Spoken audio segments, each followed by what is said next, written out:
G'day everyone, this is Bede, aka The Terrible Aussie, and before we get to the latest episode of the podcast, we here at the Super Network would like to send a very special thank you to Kyle MC Horror for being our latest subscriber on Patreon. Thank you so much, Kyle, for your support. It really means the world to us, and we are very deeply appreciative of it. Thank you so much. And now, on to the show. The following is a Super Network production with Super Marcey. Look, as much as I love that we don't really see images of that film, I just want to see that film. The terrible Australian Bede Jermyn. If they made a romantic comedy out of The Fly, this would probably be it. It contains coarse language. After it was over and the credits were done, my friend just looked at me and he just said, "Dude, that was Mature themes. Her husband wants her need satisfied, and she had a zombie baby with him. Potential spoilers. Spoiler alert. Listener discretion is advised. Please find us at supermarcey.com and subscribe to us via Patreon at patreon.com/thesupernetwork. Enjoy. The following is a Super Network production with Super Marcey. Look, as much as I love that we don't really see images of that film, I just want to see that film. The terrible Australian Bede Jermyn. If they made a romantic comedy out of The Fly, this would probably be it. It contains coarse language.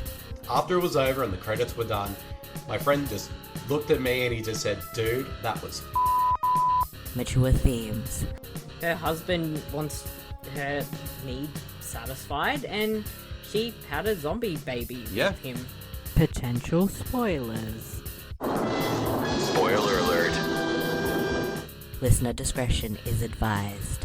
Please find us at supermarcey.com and subscribe to us via Patreon at patreon.com/thesupernetwork. Enjoy. Hello everybody, and welcome back to this episode of Podcasters of Horror, the podcast where we go over horror anthologies, and we are currently on Mick Garris's Masters of Horror, which aired on Showtime in the mid-2000s. I am your host for this episode, Super Marcey, and I am joined by my regular co-host for Podcasters of Horror, the one who is terrible, Bede Jermyn. Hello, Bede, how are you? I'm good, thanks, Marcey. How are you?" Doing very well, thank you. I've been enjoying the last couple of days we've had of some sunshine in our very early winter here in Melbourne, but how are you doing? Not too bad. Sort of been busy with both work and life in general, and by the time at the time we're recording of this episode, the first convention we've had here in Melbourne is now finished, which is Melbourne Supernova. So that's all done and dusted for the year. Yes. And it's our first convention here in 14 months, which kind of blows my mind a little bit. But given everything that's been happening over the past 14 months, it's a given, we would have to push it back until now. Yeah, it's crazy to think that when we were at Supernova last year, it was right at the early start of the pandemic. People were starting to get a bit scared, and nothing had been cancelled. We hadn't had lockdowns or anything or restrictions yet. And that was like the last time for some people that I did see there on the weekend. I'd not seen them in person since then. And I probably have not been around that many people since then either, except for maybe like Christmas time at the shopping malls. But, very crazy year that we've had. Yeah, definitely. And and it was just interesting kind of getting back out there, catching up with old friends and, hanging out and doing fun stuff. I even got to meet a celebrity who will remain nameless at the moment. But outside of that, though, it was like a lot of fun. It was a good weekend. And but I am definitely looking forward to tonight's episodes of Podcasters of Horror. Yes, I'm very excited to get into this episode. But we are not alone for this episode. We are bringing back a returning guest. He is the one who is a killer horror critic. Please welcome Matt Konopka. Hello, how are you doing? Hello, good to be back. I'm immediately curious about Bede's celebrity because I just want to know if it's Nicolas Cage or not. Unfortunately, it wasn't. I might as well say it was Rada Mitchell. So, Oh, that's awesome. yeah. It was fun, though, I- because like she was the only. I mean, there were a couple. It was mainly Aussie celebrities, although like Aussie celebrities there, but she was like the one I wanted to meet the most. And I thought, oh, well, I'm going to be busy that day because, I've got a stall to help out. So I thought I'd go get a picture with her. And I had a nice little interaction with her. So it was good. Yeah, no, Rada's great. I interviewed her last year sometime, and she's a total sweetheart.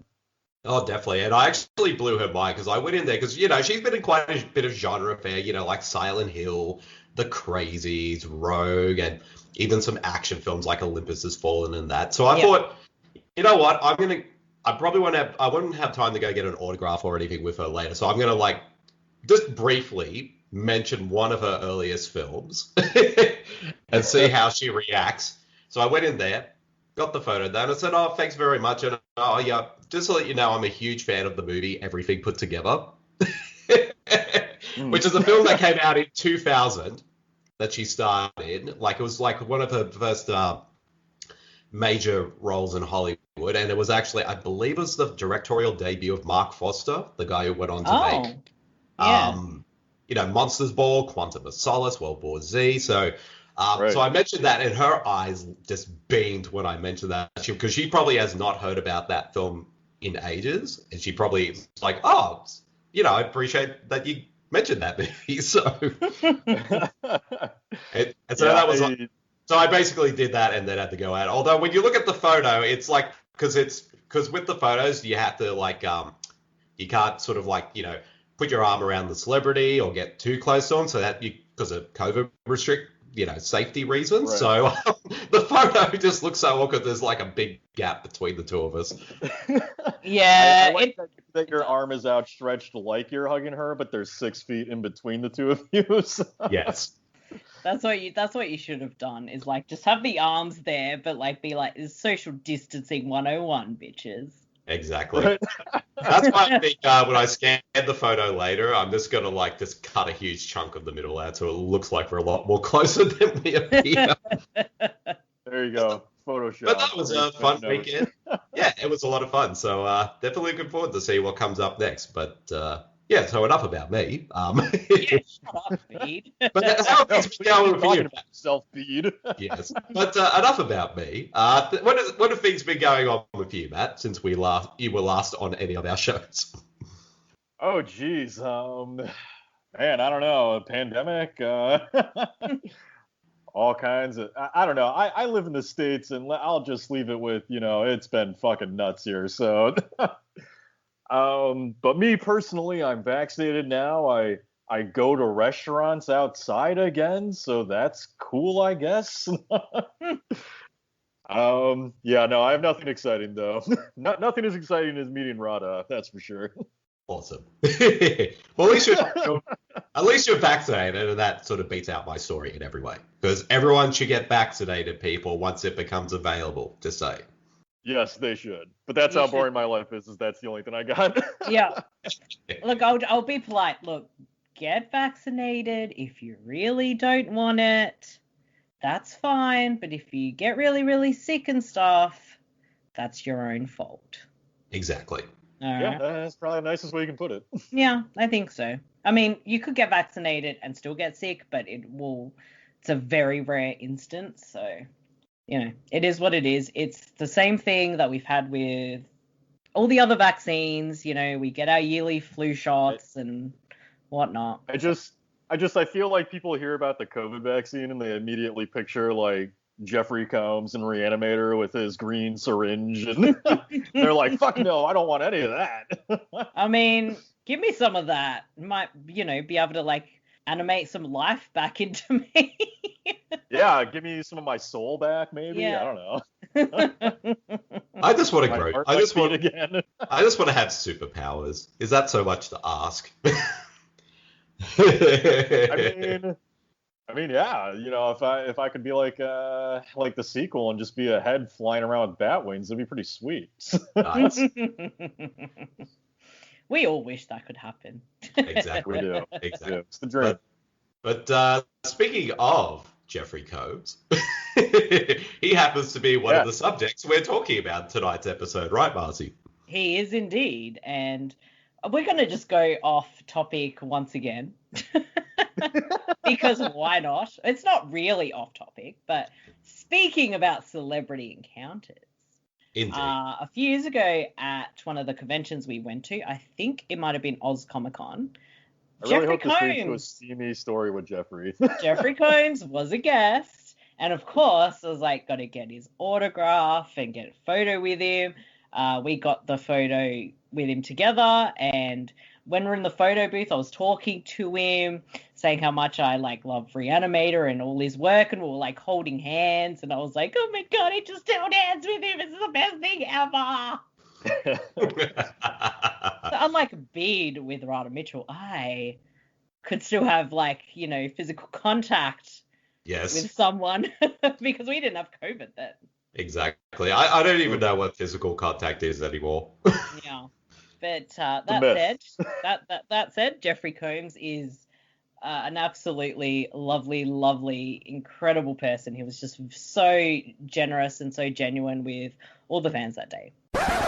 The Super Network is proudly sponsored by Surfshark VPN. Why would you have a VPN in this day and age? Well, a lot of people are quite concerned about tracking and their online privacy, and using a VPN ensures that you are safe and secure online.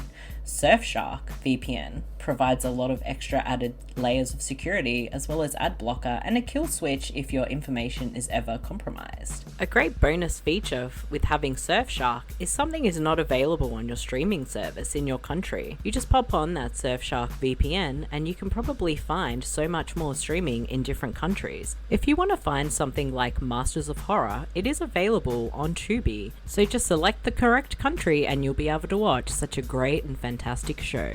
Surfshark VPN is one of the most reliable and cheapest of the VPNs out there, with up to 81% off offer when you subscribe for 24 months. Please use the link get.surfshark.net/SHR0 to take advantage of this amazing deal. You can also find the link in the show notes. Thank you, Surfshark. Surfy shark do do do do do do. Surfy shark do do do do do do. And now back to the show. That'll lead us on to the topics for tonight's episode.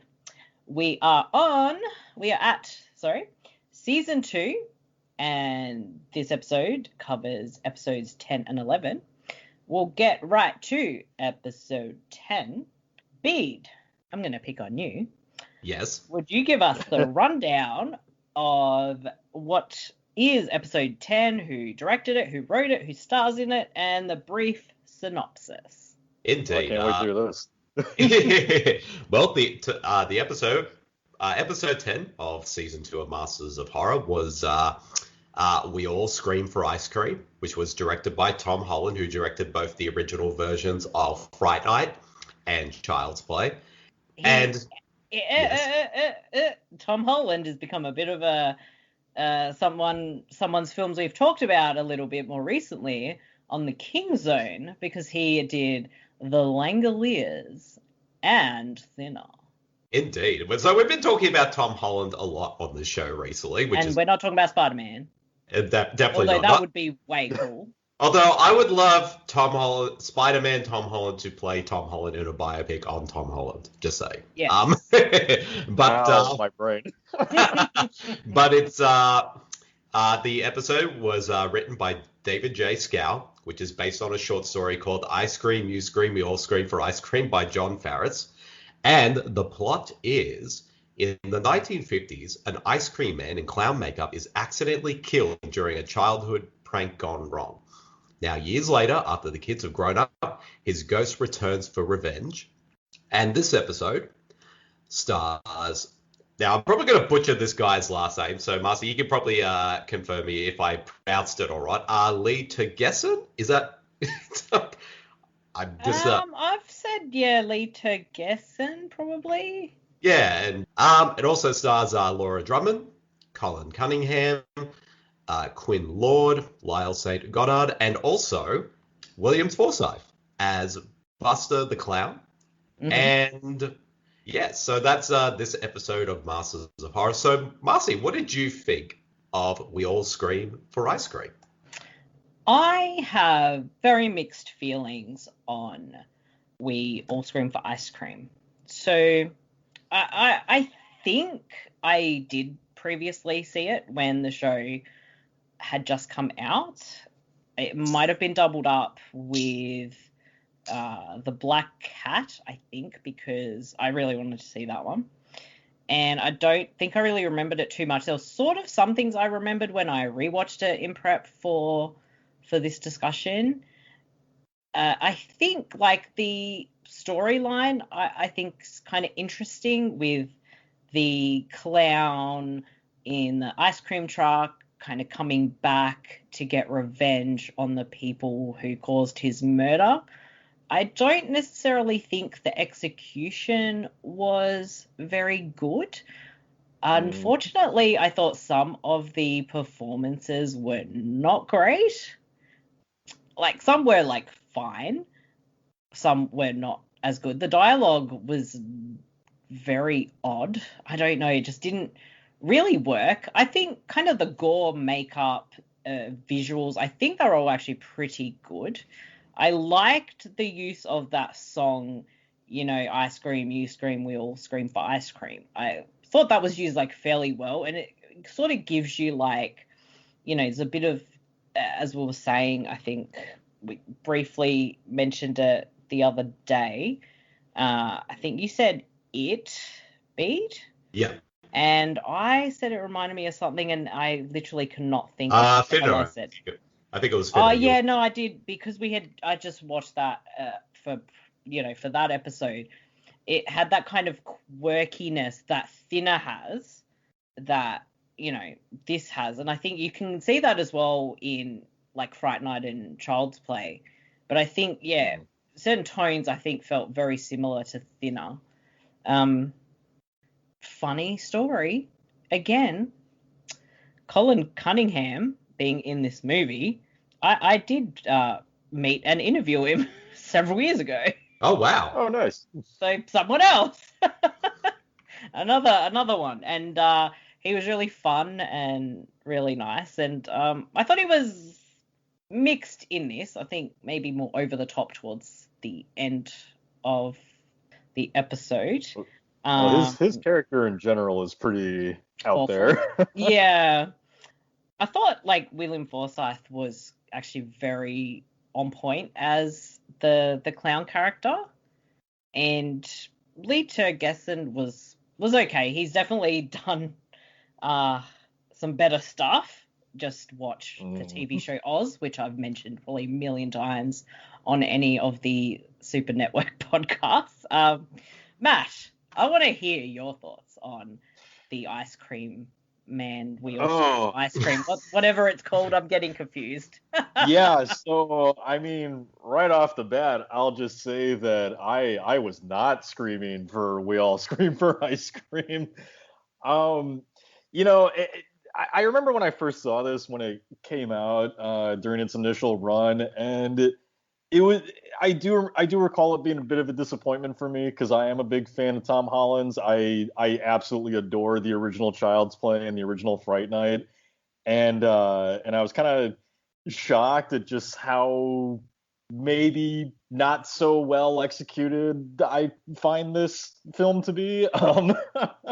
Although you did remind me that he also did the Langoliers, which I guess makes a little bit more sense. But yeah, I'm with you. I like the story. You know, I like the initial setup of it. I mean, clowns are always good material for scares, and I especially ice cream truck clowns. You know, and I like that they went a bit of a scarier route than I think you would first imagine with this. You know, when I hear We All Scream for Ice Cream, I initially think of, you know, the film with Clint Howard or the Ice Cream Man with Clint Howard, which is just super fun and goofy. And I was kind of expecting that. But when you get into this, there is that goofiness, but the character of Buster is treated very seriously. You know, like it does have a lot of atmosphere going for it. And I'm with you as well. I think Forsythe is great as Buster. I actually thought that he brought a lot of empathy to the character. You know, like his moments when he's being picked on by the bullies, I just thought he was great. He actually, to me, you know, he's always a great character actor, and in this, I thought he did a great job of just becoming the character of Buster. You know, you can hardly even tell it is Forsythe behind the makeup. So that's all great. I think that for me, it's a little bit in the execution, which kind of makes me feel that this is one of the weaker installments of Masters of Horror, at least in season 2, because, like you mentioned, the dialogue is really forced, I think is the best way to put it. I mean, my God, the scene between Lane and his wife when they're in bed together is just so unbelievably awkward. She just, I don't know if it was her or the script, but every line delivery just doesn't work from her. Yeah, really bad. I'm with you. I don't know if it's the script or her performance or a combination of the two, but either way, the two of them just have almost no chemistry whatsoever. I thought Tergesen was fine, but he definitely strikes me in this film as that sort of everyman character where there's not really a lot of personality to him, you know? And then it's also just there are certain moments that feel too over the top for me, like the Virgil kid when he is a kid. Yeah. Like that kid's performance is just like the second he opens his mouth, I'm like, wow, I hope that kid gets run over by a bus, you know? Yes. Because he's just so extreme. Like, he drops the kid's quarter on the ground and he's like, look it up, like yelling at him. And I'm just like, can somebody beat this kid's ass? He's like a little scrawny turd. Just why are you all taking this from him? You know, like I would have socked that kid in the face when I was younger and I was a wimp. So, But you know, so anyway, I'm rambling a lot, but basically I just feel that the dialogue, the character development, all of that's really off. It just doesn't, it's just not well executed in my opinion. It doesn't work very well. But I love the premise, and I do really like what Holland brought to it in terms of atmosphere, and the makeup effects by K&B, as always, are fantastic. You know, I was watching this and it reminds me of what's so great about Masters of Horror is that even the weakest entries have a lot of really cool stuff in them. Yeah. You know, like there's not a single episode that doesn't have something worthwhile in it. Yeah. And with this, just the melting and the effects are all just so cool and well. They're really, really good. That's one of the really big highlights is like how cool everything looks. And visually, like it is really, really good. Bede. Indeed. But all right, I'll sort of say this. It was this whole journey, Marcey, going back through Masters of Horror for this show has been an interesting one for me because it's kind of really sort of changed my perception on the show. Not to say that I dislike the show now or anything like that. If anything, I just love and appreciate the show even more so now. But in terms of like how I view some of these episodes, like episodes that I loved the first time I watched them, I now kind of dislike, or episodes I dislike, I now kind of enjoyed a lot more. And also ones that I really loved, I still love now, or even ones I didn't really like, I still didn't like now. So it's kind of interesting kind of viewing a lot of these episodes, like during all these rewatches. Unfortunately, though, We All Scream for Ice Cream is definitely in the latter category. I did not like this episode when it first aired, and I dislike it even more so on this recent rewatch. And I'll explain why. Please do. I mean, I think this episode had a lot of potential because, like as we were saying, like it has that kind of It vibe, and now when you said like it had that kind of similar vibe to Finner as well, I can definitely see that now sort of in hindsight for the episode, especially sort of the quirky nature of the film. And also, like, you know, you got some pretty strong talent on this one, like David J. Scow. You know, he's written a lot of great genre stuff. We've mentioned before on, like, he also previously wrote the season 1 episode of Pick Me Up, and he also wrote The Crow, Leatherface, the Texas Chainsaw Massacre 3. I think he wrote Critters 3 and 4 as well. He did. I just talked about that last week. So he definitely has some great genre, he's definitely a great genre writer. Like, he's always got pretty solid work. And also, you got like William Forsythe and Lee Tergesen. Again, if I'm Tergesen, Tergesen, that's what I meant to say. They're two very strong actors who always give 110% to all their roles. But unfortunately, though, they weren't able to save this episode for me. This episode is one of those ones where it could have been great, but the execution of it was really bad. Yeah. It felt, I don't want to say half-assed, but I don't feel that Holland was all there for this one. I don't think anyone, other than William Forsythe, I don't think anyone else was all in on this one. It just seems like probably one of those random scripts that Mick Garris had, like, in the office, like, waiting for someone to direct it, and probably all the other directors were like, read it and were like, I'm not doing this, and then like Tom Holland signed that, and it was probably the last script they had that had no director attached, and he's probably thinking, might as well direct this one. Then it just felt like very autopilot, this episode, from the writing, the direction, and most of the performances as well. Yeah, it's like Tom Holland got the script and he's like, man, I wrote Child's Play and Fright Night. I don't give a fuck about this. I've already done what I needed to. I don't have to put in all the effort now. It kind of says something, because we all know Tom Holland's also a writer as well, and I'm surprised he didn't maybe rewrite the script himself. I mean, he probably did, but we just don't know. Like, I can't find any information that shows that he did rewrite the script. But if he just directed the script as is, without any input, sorry, go ahead, Matt. Yeah. Oh, I was just gonna say, I mean, we keep mentioning the execution, and I think part of like what it really is, a lot of it in the writing, I think that just doesn't work for me with this one. I mean, first off, I feel like they overcomplicate it a little bit, because you've got Lee Tergesen coming back as Lane, and his family's just moved back to town, and now this is when the murders are happening, but they never actually do anything with the character of Lane being accused of being the reason that this is happening, right? Yeah. So it just creates all this added extra fluff that, kind of takes away from areas that they probably could have developed more, because we spend a few scenes on this of, this concept of Lane has just come back to town, and it never really matters.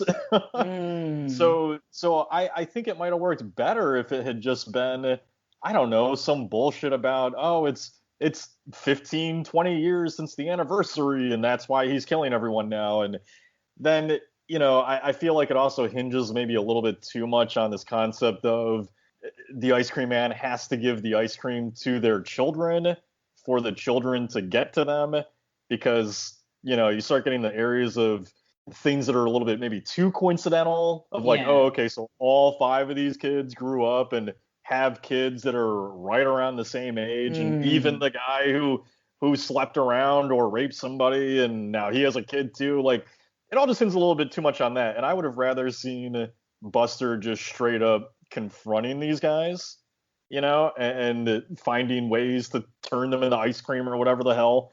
It just overall it's a little overcomplicated, and I think it really loses itself in the end too, because it just, a lot of things feel forced, like when Buster kidnaps both kids, but then instead of just giving them the ice cream there, he's got to go all the way back to Lane's house so they can eat it in front of him. And I was watching this with my wife Chris, and Lane has that whole concoction where he builds an ice cream figure out of Buster, which, props to Lane. That was a well-crafted clown. And he puts it in the wrapper, and then that ends up killing Buster, and my wife was just like, I don't think it should be allowed to work that way. No. And I'm just like, yeah, no, probably not. I don't think that Lane has similar powers as Buster, but there we go. So. Yeah. now that you say that, I was thinking the same thing. It's like, wait, so Lane's idea is just using his homemade ice cream to create one of Buster so he can destroy him. It's like, but that's all he does. There's no, like, magic, like, power or, like, some kind of, spell or something like that he can put on the ice cream so he can, like, kill Buster with it. He just makes it and then just eats it and then Buster just dies. Yeah. Well, it's doesn't like make sense. That it's right. It's like it's implying it's all about the rapper, but I'm just kind of like, no, fuck that. It should be it's Buster's power, not Lane's. Yeah. Exactly. Yeah. And then I just get bothered by stupid little things that aren't even a criticism. It's just me nitpicking. But like when Lane eats it and then he has this little one-liner of homemade's better, and I'm like, motherfucker, that's not even homemade. You didn't make that ice cream. Yes. Fucking liar. But I will say this though. I mean, as much as I do really not like this episode, I will say this. William Forsythe is definitely the best part of this episode. I think he's great. And it really shows how, like, it's funny though, because, this episode came out not long after The Devil's Rejects. So if you watch The Devil's Rejects and this episode back to back, you can really see how versatile he is as an actor. Like, he can go from being this really sort of villainous, vengeful cop to this kind of childlike character. And I think he does such a great job in this episode. And, and I felt for his character in the scenes, especially that flashback episode. Like, because, as someone... Excuse me. being that he's, a mentally disabled man, like, who's kind of gets knocked around by his community, but when he puts on the clown costume, he becomes a completely different person, and that helps him become more outgoing. And of course, you got like the shitty kids like teasing him and saying horrible things to him, and you could just see like that sort of starting to break that facade that he's built, reverting back to that kind of state he would have been if he's not wearing the costume. And I think both Forsythe and Holland do a good job at showing that in that brief scene and make us very sympathetic towards him. But it's just the rest of the episode that just doesn't work. Well, as we're talking about it, I'm thinking of something else that kind of bothers me too, which is so first of all, I completely agree. I think Forsythe is the best part of this episode, and it's not even close. Like, his performance is just phenomenal.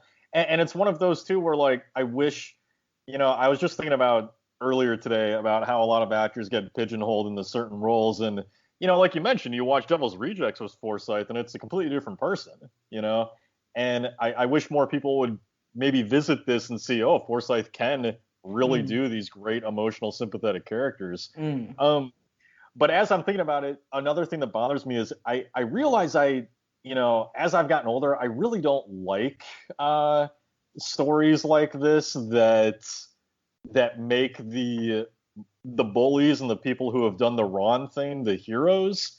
Like I mean, let's really be honest about this. We've got Buster, who is a mentally disabled man who did no wrong, and Lane himself fucking ran him over with an ice cream truck, And at the end of this, we have Lane winning and being redeemed, and I just have this feeling of like, no, fuck you, Lane should die. Although, to be fair, like, if you're gonna make him the hero, give him his comeuppance. Well, to be fair on Lane's part, he was forced into doing that. He didn't even want to do it.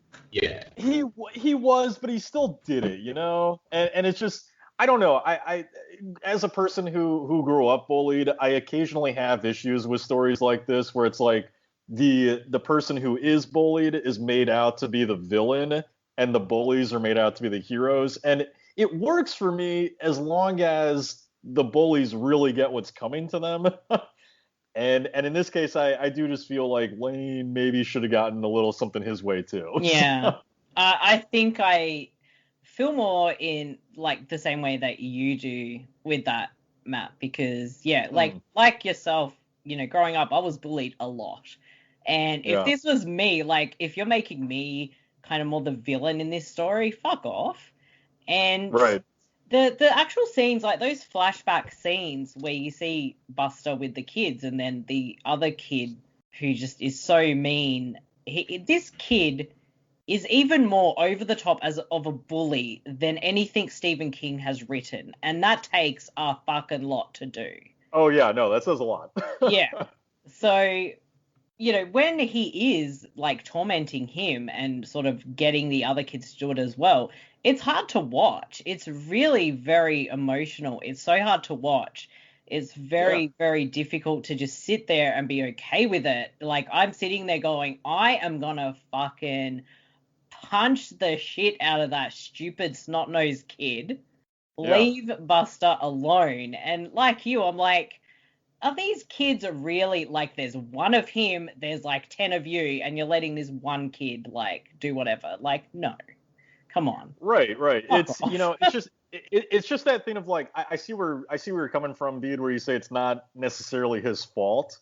I think I just fall into the category of, you know, him, like, if Lane were to tell me it's not my fault, as he does in the film or whatever, I would just be like, you know, you can kind of fuck off with that excuse, because you, like Marcey just said, like, you still did it. You have all these kids, like, you're co-conspirators in a sense, right?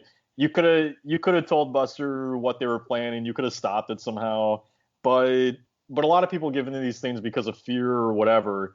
And I think that, you know, this kind of story, it's just really difficult to do. Like, I've been writing about this a lot lately, where, you know, it's tough to do a story like this successfully and have it appeal to, you know, to someone like myself or Marcey, who was bullied, or I don't know about your past, Bede, but it's done very rarely well. You know, like, I think Carrie's a good example, because with Carrie, she's kind of made out to be the villain at the end, but she isn't. You know, she's surrounded by people who are worse than herself, and we feel for her. So even though she's kind of getting vengeance on people, they're really shitty people, and we're okay with her doing it. But in this case, it's like, yeah, Buster's literally made to be the monster, and with Lane not getting anything back himself, I don't know. It's hard to watch it and feel okay about it, you know? That's fair. That's fair. Yeah. Well, although I gotta say this, though, of the cast, like, all the bullies that gets killed, why is the actor who plays Papa Joe like 40 years older than everyone else? Because he looks like everyone else is like, you know, early 40s, and he looks like he's 80 years old. Look, having kids had just really aged him. Because I'm like, he can't be that old. Maybe he's just somebody who knows him, and then they show him the flashbacks, and he's like, yeah, he's taller, maybe a year or so older than everyone else, but I'm like, no, he looks at least 80 years old, and the kid, when we see his kid, I'm thinking, that's not your kid, that's your grandchild. Or at least your great-grandchild. What is going on? I'm sure, like, in the universe of this movie, when he hit the 80s, he just, you know, went nuts with cocaine. And he just aged him. Just all of the drinking, all of the cocaine. Yeah. That's what happens when you work in a bar. The stress of working in a bar it took a toll on this man's age. And also, Colin Cunningham, who plays the adult Virgil. Oh, God. That performance is just, it's something. Fuck? Like, the scene where we find him at his house, and he's in a hot tub for some apparent reason, and he just, like, insane. I don't know how to take this performance. I mean, both versions of Virgil, like, I just imagine Tom Holland being on set and just screaming, more, like, with every performance, because, yeah, both versions of Virgil they feel so extreme, like, to the point where I'm like, not a lot of people exist that are like this, you know? It's like, I mean, there are plenty of bullies and plenty of awful people like that, but it's such a, oh man, is it out there? And yes, and why does he have a hot tub like that in it? I don't know. And where do you get the ice cream truck? I'm just thinking about this now. Like, why the fuck does he have the ice cream truck in his garage? And even that, though, like, his death scene compared to everyone else's goes on for like 10 minutes, and everyone's like, my kid ate an ice cream, I'm just going to melt like in 2 seconds. His goes for like 10 minutes. I mean, he deserves it because he was a complete asshole. So, Yeah. and Yeah, that's no, probably am glad. Sorry, go ahead. I was just saying, yeah, no, I am glad that he takes the longest to melt. So there's that at least. That is true. Oh, jeez, this episode. But I have to agree, like the wife. I don't know if she's like the best or the worst performance in the film, but she She's certainly not the best. She entertained me. It's like, what are you doing with your performance? Like at times she's like fine, and other times like her line readings are bizarre. Yeah. Again, I think part of that's the dialogue. I mean, God, the dialogue in the bedroom scene between them is just, oh man, is it not good? No, it's not. It's really not. It's just, yeah. Oh, I don't know. I can't. I don't want to say too much about it because, like, I hate criticizing too harshly about writing and stuff like that. But it's just a really awkward scene. Like we said, every scene between the two of them, I just can't buy into it. Yeah. You know, which is the other problem with this film is outside of Buster's performance, I don't buy into anything else going on. Yeah, the stuff with Buster and the flashbacks are really the reason to watch this. Everything else around it, it just doesn't really work. It doesn't work the way it should work, which is a shame because it is like an interesting storyline or story to tell. Yeah. Oh, definitely, but it's just unfortunately that the execution just didn't really work out.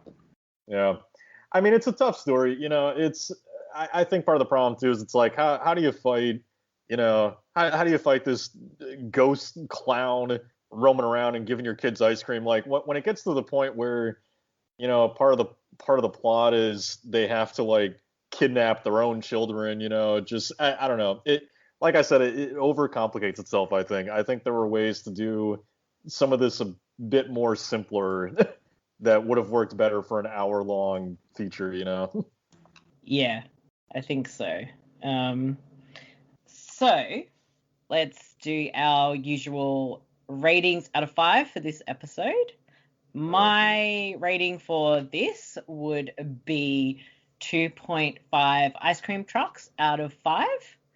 And I just think it's middle of the road. It gets most of the, you know, points for the Buster stuff. Matt, what is your rating? Oh, out of 5. I mean, okay. Before I give the rating, I'll explain why. Out of 5, I think I would give it 2.5 as well, just because as much as I have issues with it, again, I really like the effects. I think Forsythe is great as Buster. It's difficult to bring a lot of empathy to the villain, and this film does it well. So because of that, I'll give it 2.5 melty ice creams with unhappy faces on them. Bede, what is your rating out of 5? Yeah, this one was like 1.5 out of 5 for me. Or should I say, like, you two are being too nice. I'm gonna rip apart. Maybe a little bit. But yeah, so this gets 1.5 weird line ratings from the wife out of 5. But I'll give credit for this episode. At least it's 2 hours shorter than the Langoliers. Yeah, that is a gift. Yeah. You know what's funny? I loved the Langoliers when I was a kid. Not so much now. It's so long. When Marcey and I did that episode, it's worth listening to hear my 10-minute rant on that mini-series. I'll have to do that. That was pretty funny. Literally, I was just going like, why? Why is this 3 hours? Why? Why does this exist? Pretty much. It's only worth it to watch Bronson Pinchot, and that's about it. But you can just find clips of that on YouTube. Right. So yeah, this episode, I think for me is probably without a doubt, I think my least favorite episode of the entirety of Masters of Horror. At least now, until at least we know how I feel about the next 2 episodes on the next show that we do. But until then, right. This is definitely my least favorite. So 1.5 out of 5. Damn. All right. Yeah. All right. We will move on. we'll move on to Season 2, Episode 11, The Black Cat. This week's sponsor is Wicked Cat Clothing, eclectic clothing to inspire your inner horror queen. Wicked Cat Clothing is run by Stephanie Long, who is very passionate about Halloween and horror and paranormal and, of course, cats. And she wanted to bring her love of all these amazing things with beautiful apparel and accessories. Please check out wickedcatclothing.squarespace.com and save 20% using Catch20 at checkout. Be sure to check them out as well on Facebook and Instagram. Just look for Wicked Cat Clothing with a fantastic logo of a skeleton cat. You can check out all the amazing designs and inspiration, and there are customs available as well. Don't miss out on this amazing opportunity. Stephanie does some absolutely amazing work, and you can definitely spruce up your wardrobe and accessories, because like us here, we know you all love your horror, and it's always a bit difficult to find some awesome apparel to do with horror and more customizable things. So thank you so much to Wicked Cat Clothing. Now back to the show. Which was directed by the legendary Stuart Gordon, based upon the short story by Edgar Allan Poe, with the teleplay written by Dennis Paoli and Stuart Gordon. This one stars Jeffrey Combs, Patrick Gallager, Christopher Heyerdahl, Eric Keenleside, Ken Kramer, Elyse Levesque, Ian Alexander Martin, and Aron Tager. I apologize for destroying everyone's names. I'm really, really bad at that. And the short synopsis from Wikipedia. In 1841 Philadelphia, Edgar Allan Poe, suffering from writer's block and short on cash, is tormented by his wife's black cat that will either destroy his life or inspire him to write one of his most famous stories.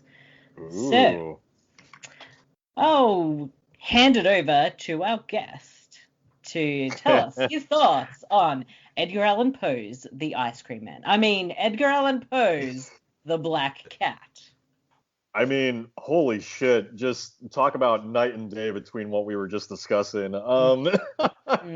It's actually really fascinating to be talking about these two back to back because, you know, as Bede mentioned, and I think we all kind of seem to feel this way, We All Scream for Ice Cream is perhaps one of the lower points of Masters of Horror, and here is The Black Cat, which is, I think, one of the best episodes in both seasons. Yeah. And so it's just kind of fascinating to see, like, you know, the vast difference between quality with the two of these. But no, I mean, my God, I absolutely adore The Black Cat. You know, I really liked it when it initially aired, and admittedly, you know, I don't go back and revisit the Masters of Horror episodes that often. I just knew that I really adore this one. And in revisiting it for this, it was just watching it all over again and just, you know, just having my mind blown again. I mean, it's Jeffrey Combs is incredible as Edgar Allan Poe. I think he brings so much heart and sympathy to that role, but at the same time, he's still Jeffrey Combs, and he still knows how to, like, really bring the chills when he starts to kind of lose his mind in this episode, you know? He's great. I think Elyse Levesque is really great as the wife. I loved her in Ready or Not, which is another great film. But they have a lot of good chemistry.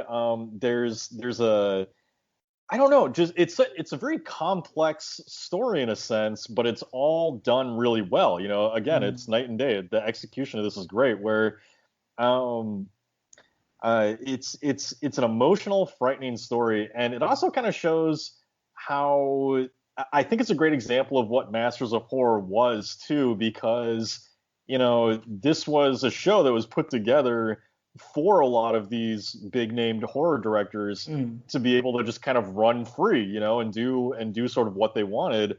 And The Black Cat's a great example of that, because, I mean, holy shit, in this episode we actually witness a cat's eye being gouged out, and then hung up and set on fire. And like, you could never do that theatrically, you know, like at the time this was made, you could not release something like that theatrically. So I don't know. I'm going to keep rambling about it if you let me, but it just, I just think it's a really well-crafted story, and it hits really hard too, I think, after going through a pandemic on multiple levels. Yeah. Because, you know, for one, when you have his wife start coughing, and she's going through, you know, the Black Plague disease. I mean, that we can all agree that hits a lot differently now than it might have a year ago. It does. Because you know, that becomes this fear that I think we all worry about now. Of like, you know, if one of our loved ones starts coughing, we're like, oh my God, are you okay? And then on top of that, it touches on the other fear too of, you know, what Combs is going through as Poe, which is this writer's block, because, you know, I don't know about you two, but this last year especially, we're all still working and we're all still doing our thing, but I feel like we've had to put in this extra effort almost, because, you know, it's really hard to sit down and write a review of something or write a think piece on something else in the midst of like, does any of this shit even matter anymore because the world's ending?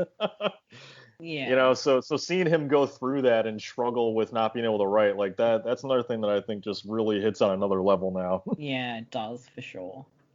Bede, share your thoughts about the Black Cat, who is not a cat. Sorry, he is definitely not a cat, or even the cat from Outer Space. But that's a different episode altogether. But I'm going to say something very controversial, and this is going to be something that a lot of people are probably going to be puzzled by, maybe bewildered, and maybe legit shocked.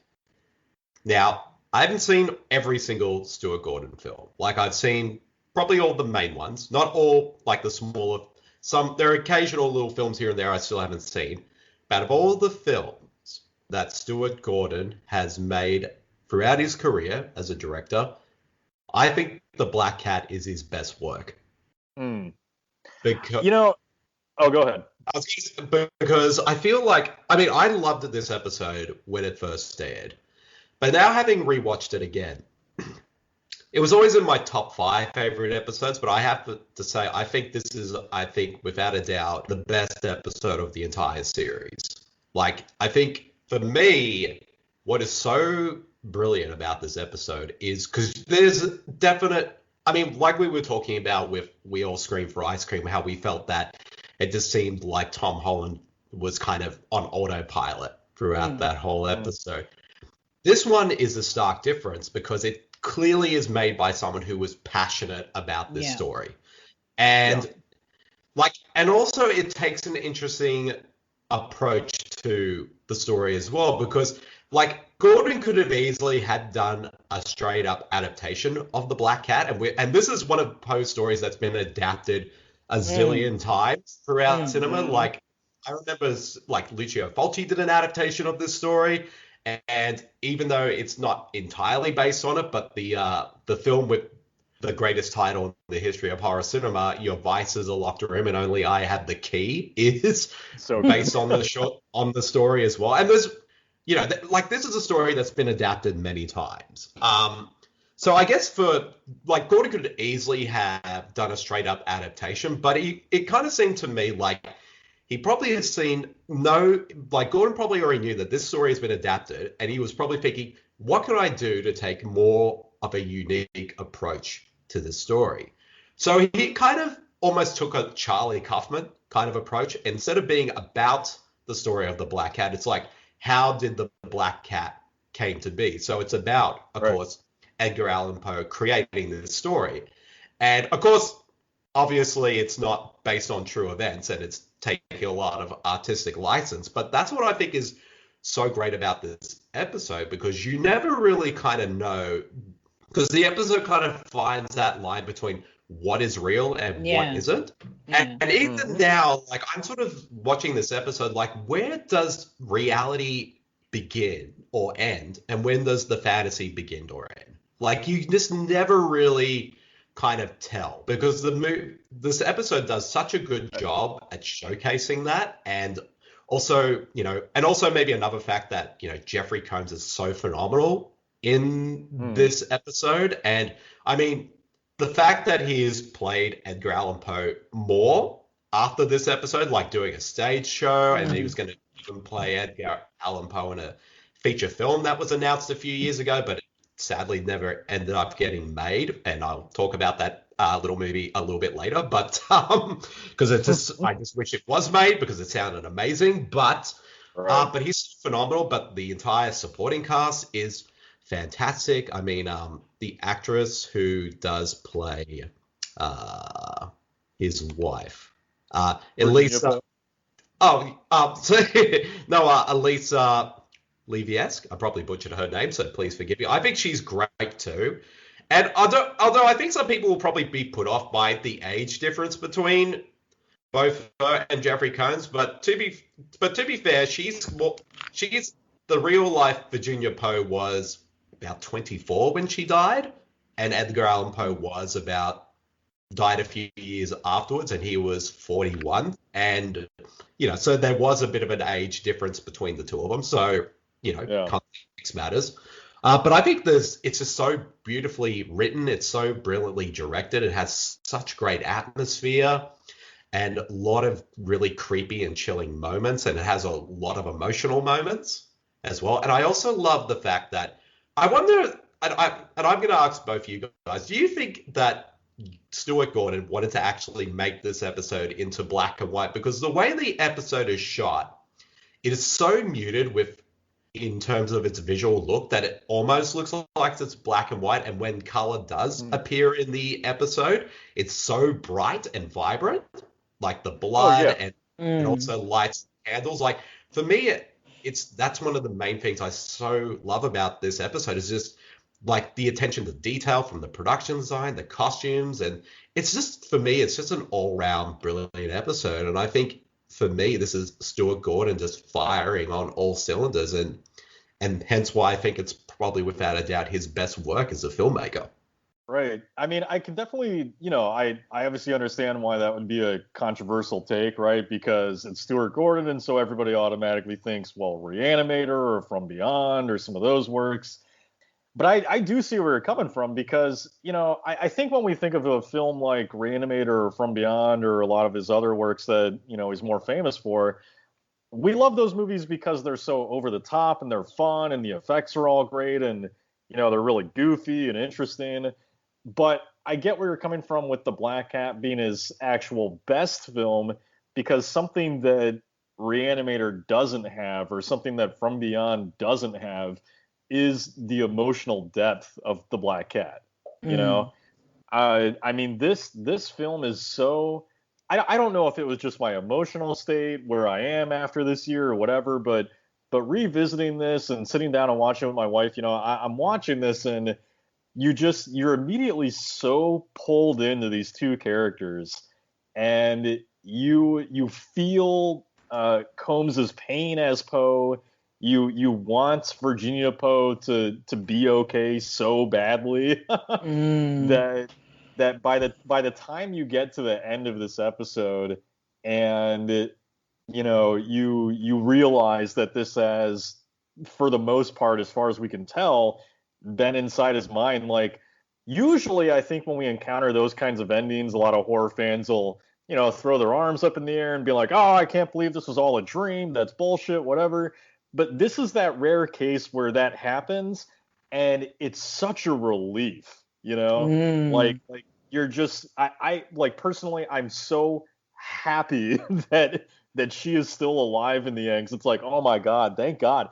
Like, how awful was all of this that he's been through, and it's such a happy ending, So I don't know if any of that makes sense, but I see where you're coming from, Bede. Like, there's an emotional depth to this that I just don't think you see that level of that in a lot of other Gordon's work, and it really it has an impact, And Marcey. Yes. We want to hear your thoughts. But I don't want to share them. No, I'm kidding. yeah, for me, I think the Black Cat and Cigarette Burns are the two top best episodes of Masters of Horror. I think, at least for me personally, I think they hit me more on a very big emotional level, and investment with them is probably way more, well, not way more, but, you know, significantly a lot compared to the other films, other episodes with Masters of Horror. I think you're on the money when you say that you feel this is like Stuart Gordon's best work, and I definitely think it is right up there. And for a lot of the reasons that Matt, you said, with that emotional connection to the film, but also I think like on a technical level, it's fantastic visually, like wow. And I could definitely feel like, you know, it could have been in black and white, and you could have only had like the color that you see is just the red on like the blood. I think that would have worked as well. But I definitely see like where you were coming from there. And yeah, I can't really add too much because you guys have said a lot of it already. Like, yeah, Jeffrey Combs is amazing. Edgar Allan Poe is like a role that he was just meant to play. And while we, you know, only people who were lucky enough to be able to go and see the stage show, you know, got to experience him as Edgar Allan Poe, but I'm so glad that we have this where we did get to see that on you know, a screen of some description. And it's just insanely good.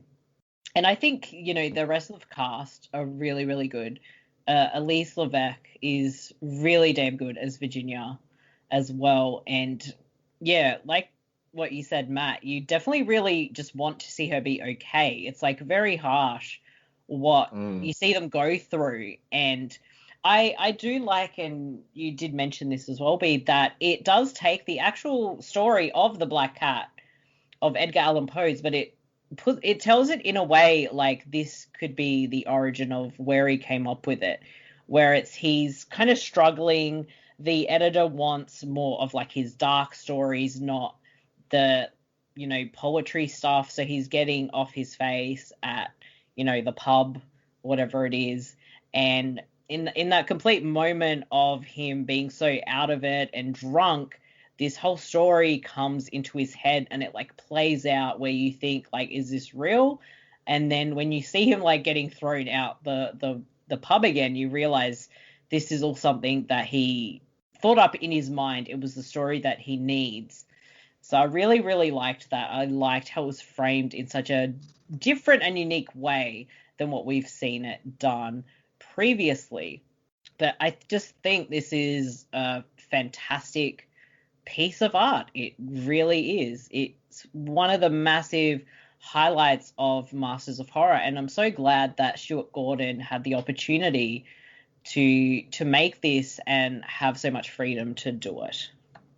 Yeah, I was going to say, like, where do you guys think, like, where the actual dreaming up of the story began? And I guess I'm assuming we're probably all thinking this, when he was thrown out of the pub the first time. That's where I feel like that's where the dream began. Yeah, definitely. Until the very end. I would think so, yeah. I think the idea for it, I think, comes in earlier where the cat doesn't want to bar of him. And I feel like that kind of anger and like, oh, how dare you, Pluto the cat. I think we're supposed to, you know, have that in our mind. And as he is in that drunken state, this is where his thoughts go for his next, you know, story. Oh, definitely. Definitely. And also, like, the effects in this episode are really well done, because half the time I'm like, is that a real cat or is it like a puppet? Because it was hard to tell between the two which is the real thing, especially in the scenes where, you know, Jeffrey is like handling the cat and, you know, pulling out its eye and stuff like that. Like, it's just shaking around in his hand. It's hard to tell like which is real and which is the fake one. Well, I don't think he actually, you know, took the eye out of a real cat. Oh, well, obviously, yeah. But I know what you mean. I think the effects are actually handled really, really well. And it is a real cat where we see it doesn't have an eye, but it does look like there's some kind of like makeup on the cat. But kudos to the cat. I think it did a good performance. It's a great cat. It's a good cat. But that scene, the scene with the cat where he does take its eye out, and the scene where he ends up, crushing the canary because it is dying, they're so impactful and so hard to watch. I don't like any kind of violence against animals. I can't do it. It's so hard to watch, and I'm just sitting there like this. I can't, making me look away, and I don't look away when I watch stuff. I can, sit through anything, and this really just took me to the limits, let me tell you. I mean, I think, I'm with you. I really, really hate violence against animals in movies. It's why I refuse to watch Cannibal Holocaust, since that is real violence, Mm-hmm. But I think it's part of, in a weird way, it's part of the brilliance with this story, because, like you said, it is really hard to watch. The violence against the cats, the violence against the canary, even the things that are happening to Virginia are done in such an overly violent way. Like when she first starts coughing and just has that hemorrhage, and just, it feels like a whole gallon of blood comes out of her, and it's so horrific, because it's not. I mean, I don't know if that actually happens, but it feels unrealistic because the level of violence is so high with it. But it ends up all of that ends up working so well for the story, because you really do kind of get into Edgar's mindset of being so frustrated and angry. Like all of that is this anger coming from a society that really is trying to pigeonhole him and doesn't understand him. Like he has this heart of a poet. He wants to be a poet, and everyone else is saying, nah, forget that. Do this thing that we like, So all around, he's just surrounded by this frustration and this hatred, and all of that comes through with this kind of excessive violence and this sort of violence that makes the rest of us cringe, Yeah, 100%. I think you're right on the money there. Yes.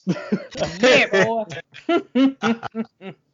Well, and so I want to add too, because you've been mentioning the muted colors. I do really like this aspect of the film as well, because it does make it more beautiful in a lot of ways. And it has a higher impact on the things like when we see the blood on her mouth, because it's so colorful that it highlights it's so that. Bright, yeah. It highlights that this is what Edgar is focused on. Everything else might as well be lifeless, because he doesn't care.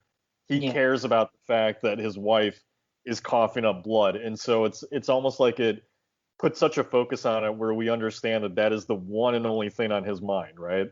Yeah, and same too with the scenes with the cat, where the sounds and the presence of the cat is so heightened, where everything else around it you don't notice. Mm-hmm.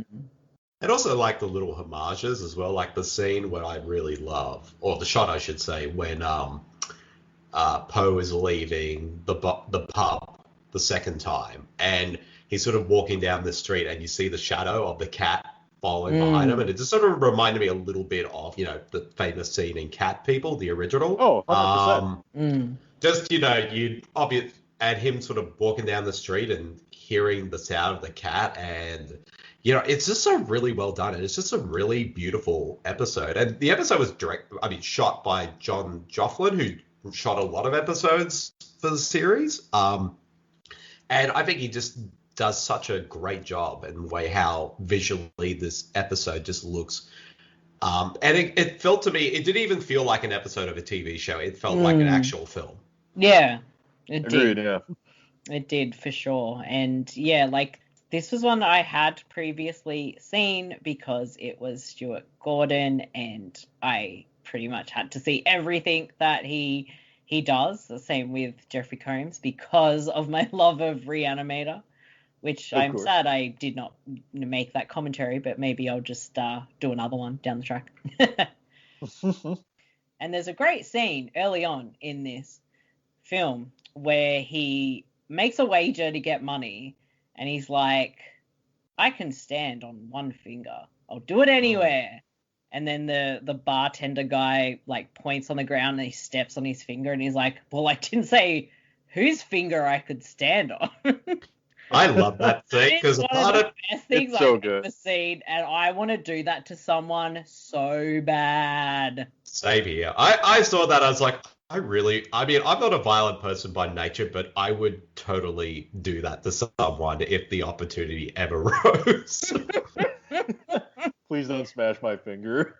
I won't do it to you, Matt. It will be eventually one day me, but I'll do it to some It's dickhead like when out there. someone's really pissing you off at like the bar or the pub or something, you just do that and just, stomp on their finger and be like, well, I didn't say whose finger. Yeah, he's just It's lucky that the something else. bartender didn't point to like a table or something. Then what would he have done? You just have to kick up on the table. There you go. See, like, I guess in a way, Poe didn't really think that plan through if it ended up going that way, in that direction. It's okay. He was drunk. We'll forgive him. Exactly. Now we just need... I mean, we've had this amazing Jeffrey Combs performance as Edgar Allan Poe. We've had the very interesting John Cusack portrayal in The Raven, I believe. Mhm. We just need this film, Nicolas Cage as Edgar Allan Poe. Fuck yes.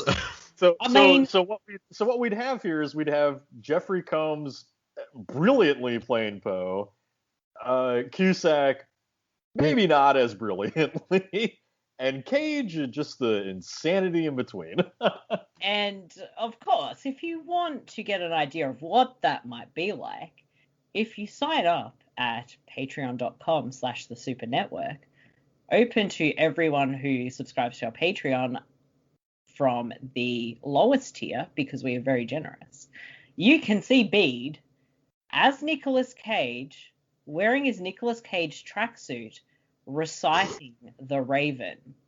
Oh my god. It's the best 10 minutes I've ever done. I had to add that in there. And just to give a little bit of an idea what to expect, I'll just say one line from that story of the Raven. Once upon a midnight dreary, why pondered we and weary? So, nevermore. There we go. So if anyone else wants to see that video, sign up to our Patreon.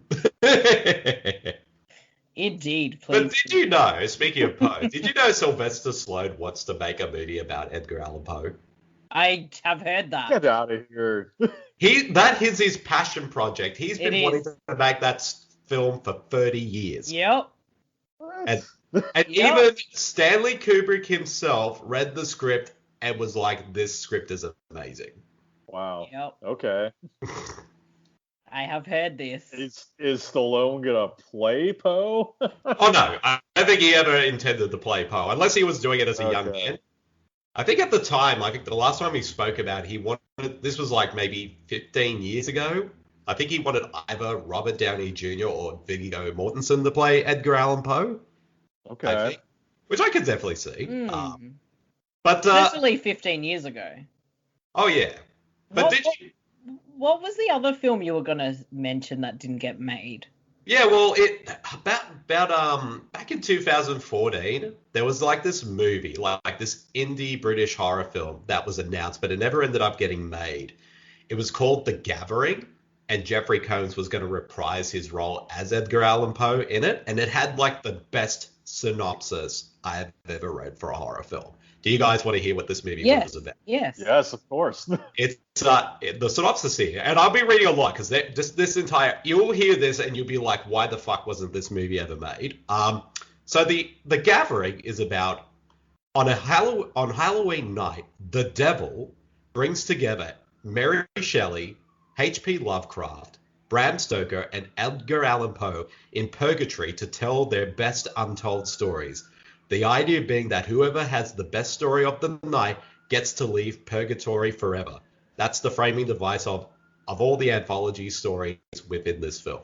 Wow. So- God damn it, I want to see that. But I don't want to see that. But here's the thing, and this is I think the director was talking about this. I'm going to read this whole thing because this is amazing. This is what he said. We tried to put a new spin on the essence of the stories we're about that they're most well known for. So Bram Stoker's story Bram Stoker tells a vampire's tale, but it's not about Dracula. H.P. Lovecraft's story is a sort of Reanimator-esque set in Victorian era. We've approached it with the idea of what these writers would be like all these years since they've died. They've got a slightly modern sensibility, as if they kept up with the changing times while being in purgatory. While we're still holding on to the personalities and nuances they would have had in their eras they lived in. So there's a whole lot of bickering and rivalry. Yes. One of the things I love about The Gathering is that we cover all the horror genres: vampires, werewolves, zombies, ghosts, and slashers. Within our stories, but in the framing segments with the devil and the writers, there's a real comedic horror element going on. They're taking jabs at each other. They each have a bit of magic, and they get to play with since they're undead. So a lot of fun stuff happens. So that was from the director. Wow. I mean, sploosh much? Like, God, that sounds amazing. But they already had a major cast signed on to this movie. Do you want to know who was all? Yes. Yeah, so I'm going to... Of course, Jeffrey Combs was going to play Edgar Allan Poe, obviously. David Norton was going to play H.P. Lovecraft. Okay. Doug Bradley was going to play Bram Stoker. Oh. I don't know who was going to play Mary Shelley, because the director said that they had a few names in mind, but they hadn't cast a role yet. But who else was going to be in this movie? Udo Kier, Clint Howard, Robert Englund, Lynn Shay, Ashley Lawrence, Gunnar Hansen, like this was before he passed away, Bill Moseley, Debbie Rochon, and William Sadler. But here's the thing. Guess who was going to be playing the devil? Nicolas Cage. I wish it was, but it was going to be Simon Pegg. What? Oh, nice. Interesting. Wow.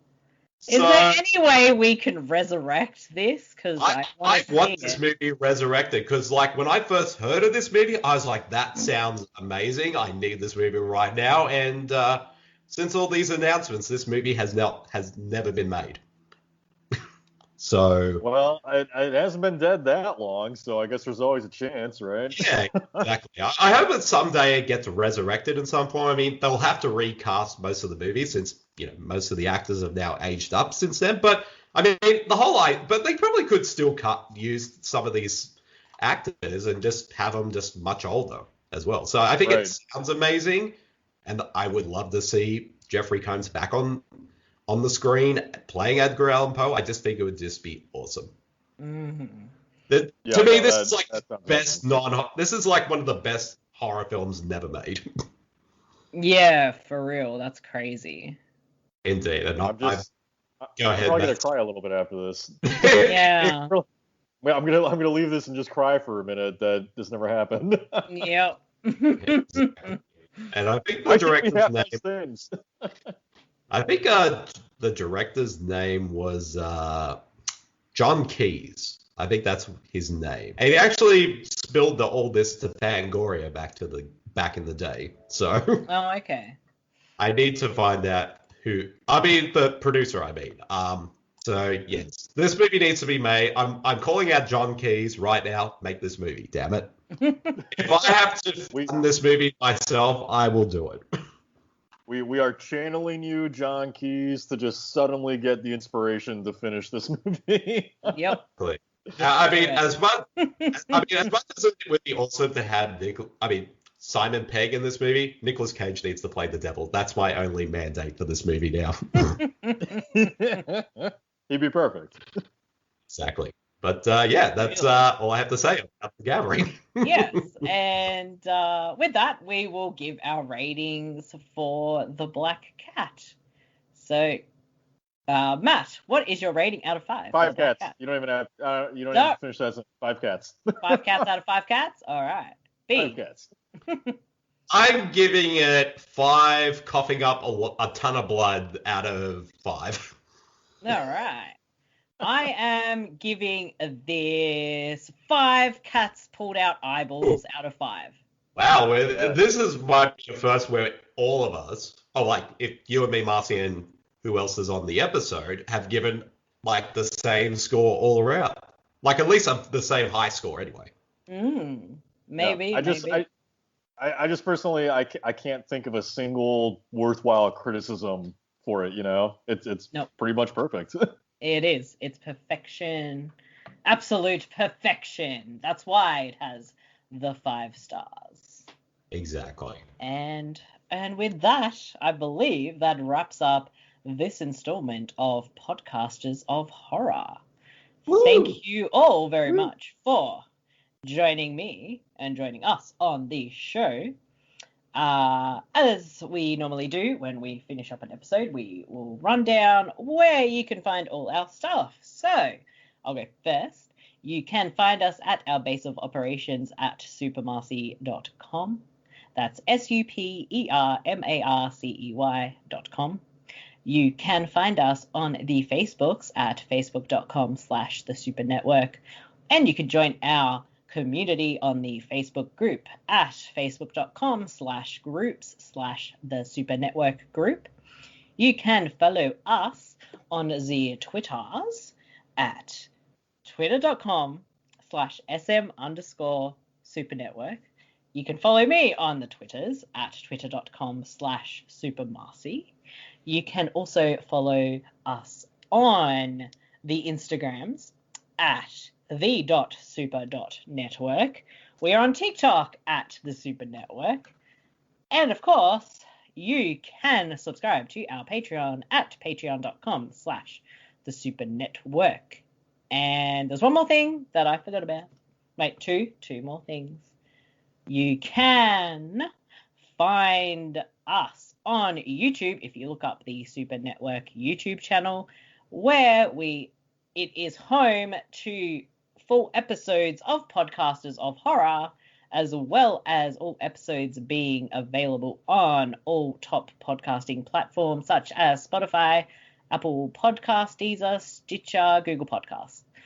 Bede, where can people find you if they so desire to on the internet? Well, if people want to find me, they can find me on my Twitter page at twitter.com/BedeJermyn, or my personal writers page on Facebook at facebook.com/TerribleAussie. And of course, you can find all my writings over at supermarcey.com with reviews and columns. So check all my stuff out there, and I definitely have some more stuff coming very soon. So check it out. And Matt, what about yourself?